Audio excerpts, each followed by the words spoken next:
Boss, there's really no need for this. It's just a little burn, that's all. It won't get in the way of my work. Perhaps not, but continuing to work will only hinder your recovery. You need to rest for a few days. We'll figure something out. Huayan! Yanxiao! Oh? Traveler and Paimon! What brings you to this neck of the woods? And we decided to come check up on Yanxiao. I knew we shouldn't have posted that notice. It's really nothing to worry about. I'm fine. I swear. How kind of you. My thanks to you both. And thanks on Yanxiao's behalf, too. There's nothing to be embarrassed about, Yanxiao. Just tell them what happened. Oh, all right. Well, basically, we had a lot of guests pouring in for the lantern ride. Things got busy, I started rushing, and I ended up accidentally burning my hand while plating a dish. Well, you know what they say. Play with fire long enough and you're bound to get burned. Even the best chefs slip up sometimes. Anyway, it's nothing, just a tiny burn. I can still... Now. I don't want you pushing yourself.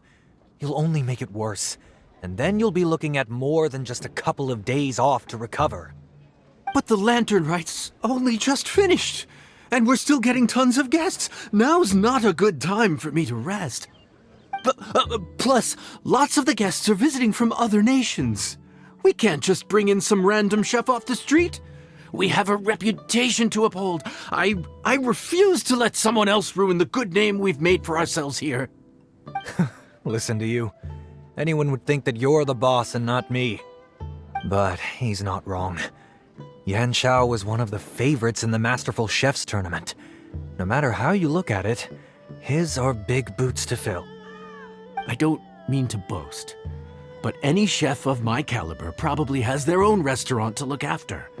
It's not going to be easy to find someone who's got the skills and has the time to help us out. Looks like we might have to increase the pay we're offering even further. Do we know anyone that's a good chef and has the time to help out? Oh, of course, you! Oh, right. Yes. Now I think about it, I do recall hearing good things about your cooking ability. I suppose I'd added you to my mental list of people who can hold their own in a combat situation, but forgot you can cook. Why are you even keeping a mental list of people who can fight? Maybe a story for another time. More importantly, I'm sure Yanxiao would be comfortable leaving his kitchen in your hands, if anyone's. What do you think, Yanxiao? Well, since it's you, I suppose that's better than anyone else. What do you think, Traveler? Should we do it?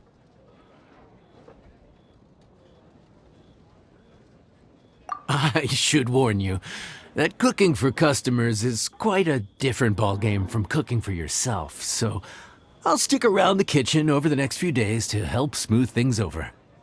Oh, so he's not leaving the kitchen after all? I believe there's some spare kitchenware here at the inn. Boss, would you mind? Of course. I'll take care of it.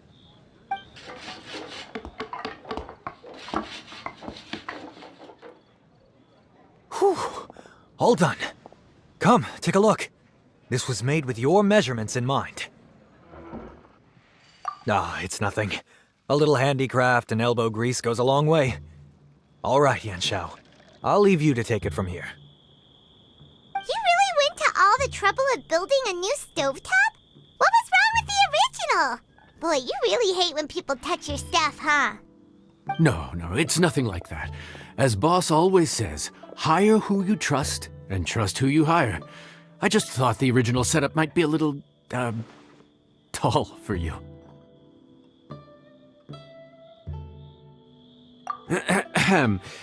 Anyway, as I was saying, cooking for guests is different from cooking for yourself.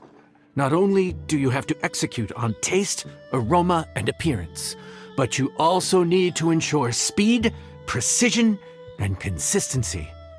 Having the right equipment is a big part of that. Ill-suited equipment doesn't just make the job more tiring, it also slows you down. And paying customers don't have unlimited patience. Sometimes cooking is all about being well prepared. That's how you ensure speed. Okay, and what about precision and consistency? Precision all comes down to using your eyes. Where to slice into a particular cut of meat, how much oil to use, how to tell when a dish is done cooking. When you cook for yourself, you can always add salt if it's too bland or add water if it's too salty. You can tweak the taste as you go, but in a restaurant, there's not that much room for trial and error. Worst case scenario, Paimon can deal with any subpar dishes by making sure they get properly disposed of. The final thing you have to focus on is consistency. You have to be able to handle the most challenging orders with the same level of technique and skill as the easiest ones. This is particularly important when you have guests from all over, each with their own tastes and preferences. You have to cater to their own dietary needs while also giving them the opportunity to enjoy our local delicacies. This last point is making Paimon's head spin. Don't worry. Matter of fact, someone as well-traveled as you may even have a better handle on it than me once you get started. And of course, I'll be around to help you over the next few days. I don't think we'll have any trouble making all our guests feel right at home.